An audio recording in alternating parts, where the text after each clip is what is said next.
கடலூர் மாவட்டம் செம்மங்குப்பம் பகுதியில் ரயில்வே கேட்டை கடந்து செல்ல முயன்ற போது வேன் மீது ரயில் மோதி கோர விபத்து ஏற்பட்டதில் 3 மாணவர்கள் உயிரிழந்திருக்கிறார்கள். மேலும் இது தொடர்பான கள நிலவரங்களை எமது செய்தியாளர் விவேக்குமார் அளித்த தகவல்களை காணலாம். கடலூர் மாவட்டம் செம்மங்குப்பத்தில் ஏற்பட்ட இந்த ரயில் விபத்தில் வேன் மீது ரயில் மோதியதில் 3 பள்ளி மாணவர்கள் உயிர்ந்திருக்கிறார்கள். 3 பேர் அரசு மருத்துவமனை சிகிச்சை பெற்று வரக்கூடிய நிலையில் இங்கு இந்த ரயில்வே பாதைகளை சரி செய்யும் பணிகள் என்பது நடைபெற்று வருகிறது. இந்த நிலையில் தற்போது இந்த விபத்தை நேரில் பார்த்த ஒருவர் நம்மிடையே இருக்கார். அவருங்க அப்போ சார் வணக்கம், என்ன நடந்துச்சு காலைல? நான் காலைல பார்த்தீங்கன்னா ஒரு 7:30 இருக்குண்ணா. 7:30 பார்த்தீங்கன்னா எப்போவுமே ட்ரெயின் வரும்போது கேட் க்ளோஸ் ஆகும். என்ன ஒன்றா நேற்று கேட் கீப்பர் நேற்று சரக்கு போட்டுட்டு தூங்கிட்டார். நல்லா தூங்கினதால ஆக்சுவலாக அவருக்கு தெரியும், இல்லை ரெகுலராக இந்த டைமில் வண்டி வரும் போகும் அப்படின்னு தெரிஞ்சும் அதை அலட்சியமாக விட்டதுனால இப்போ இவ்வளோ பேர் அசம்பாவிதம் நடந்துருக்குது. கேட்டு சரியாக கேட்டே போடலை, உள்ளே படுத்து தூங்கினதால தான். ஆக்சுவலாக ஸ்கூல் வண்டி டிரைவர் என்ன நினச்சிட்டாரு, சரி கேட்டு எப்போவுமே போடுவாங்க, இன்றைக்கி ஓப்பனில் இருக்குது, ட்ரெயின் கிராஸ் ஆகிருக்கும் அப்படின்னு அதில் வந்ததுனால தான் வரக்குள்ளே என்ன ஆச்சுன்னா ஆப்போசிட்டில் ட்ரெயின் வந்துருக்குது. அது எலக்ட்ரிக்கல் லோகோ சைலண்டாக வர ஒரே காரணம் தான்.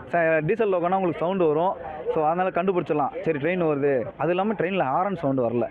ஏன் நார்மலாகவே எல்லா ட்ரெயினும் பார்த்தீங்கன்னா ஒரு 200 மீட்டருக்கு முன்னாடியே ஒரு ஹாரன் சவுண்டு விடணும். 1 இல்லை 3 அடி சவுண்டு விட்டுட்டு தான் வரணும். ஏன்னா ஒரு இடம் கிராசிங் இருக்குன்னா கம்பல்சரி அது விடணும். அது விடாதனால தான் சரி வண்டி எதுவும் வரலன்றதால இல்லாத பட்சத்துக்கு வண்டி கிராஸ் ஆகிருக்குது. வண்டி சென்ட்ரலில் அடித்து வண்டி பறந்து போய் தான் விழுந்தது.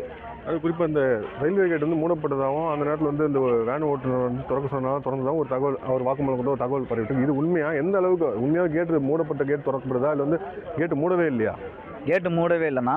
நீங்கள் சொல்கிறது ஒரு இதில் பார்த்தீங்கன்னு வச்சுங்களேன், டிரைவர் போய் எப்படின்னா ஒரு ஸ்கூல் போகிற இது ஓகேங்களா, ஸ்கூல் குழந்தைங்க வச்சுட்டு எனக்கு அர்ஜென்ட்டு போய் கேட்டை திறங்கன்னா நான் எப்படி திறக்க முடியும் சொல்லுங்கள் பார்க்கும். இதே கேட் கீப்பர் வெளில நின்றுந்தாருன்னா கேட் கீப்பர் அந்த இடத்துல இருந்திருப்பாரா? வண்டி போய் பறந்துருக்கு. கேட் கீப்பருக்கு கண்டிப்பாக அடி போட்டிருக்கான். கேட் கீப்பருக்கு எந்த அடியும் கிடையாது. கேட் கீப்பர் உள்ளே இருந்தார் சரிங்களா. கேட் கீப்பர் உள்ளே இருக்குமா, வண்டியில் இருக்கிற பாகம் போய் அடித்து தான் ஒரு காலில் அடிப்பட்டது. மெயின் ரீசன் அதுதான். இப்போ அந்த சூழ்நிலை எப்படி இருந்தது? எத்தனை பேர் உடனடியாக மீட்டிங்க? எவ்வளோ பேர் அந்த இடத்துல ஆபத்தான நிலையில் இருந்தாங்க? இந்த மீட் பணிகள் எப்படி நடந்தது? மீட்பு பணியும் பார்த்தீங்கன்னா செம்மப்பம் ஊர் இளைஞர்கள் எல்லாமே ஒன்று கூடி வந்துட்டோம்ண்ணா. மேக்ஸிமம் ஒரு 10 நிமிஷம் கூட இருக்காது. 10 நிமிஷத்தில் உள்ளே அடிப்பட்டாங்க. எல்லாருமே நாங்கள் வெளியே கொண்டு வந்துட்டோம். சின்ன பையனை தவிர அந்த பையன் இறந்துட்டனால அவனை நாங்கள் எடுக்கலை. அந்த பையனை ட்ரை பண்ணி பார்த்தோம், முடியல. மீதி எல்லாமே நாங்கள் 10 நிமிஷத்துக்குள்ளே எல்லாருமே நாங்கள் ரோட்டுக்கு எடுத்துகிட்டு வந்துட்டோம். ஆம்புலன்ஸ் வராதனால எங்களுக்கு கொஞ்சம் டிலே ஆகிடுச்சுண்ணா. அதே 108 நான் கால் பண்ணால் இந்த ஒரு ரெஸ்பான்ஸ் இல்லை.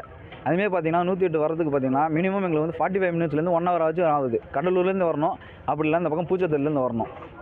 சம்பவம் நடந்து 1 மணி நேரத்துக்கு பிறகு தான் ஆம்புலன்ஸ் வந்ததுன்றீங்க, அதனால தான் இந்த இது. ஆமாண்ணா, இல்லாட்டி நாங்கள் ஒரு 2 உயிராச்சும் காப்பாற்றிருக்கலாம்.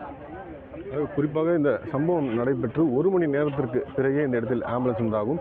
இந்த விபத்திற்கு முழுக்க அந்த கேட் கீப்பரை காரணமாக பணியில் இருந்த பங்கஜ் சர்மா என்ற நபரே காரணம் என்றும் தெரிவித்திருக்கிறார். அவர் சரியான நேரத்தில் இந்த கேட்டை அடைத்திருந்தால் அந்த வாகனம் உள்ளே சென்றிருக்கார். இது போன்ற விபத்து ஏற்பட்டிருக்காது என இந்த பகுதியில் இந்த சம்பவத்தை நேரில் பார்த்த பொதுமக்கள் தெரிவித்திருக்கின்றனர். கடலூரிலிருந்து ராஜகுமார், நியூஸ் 7 தமிழ்.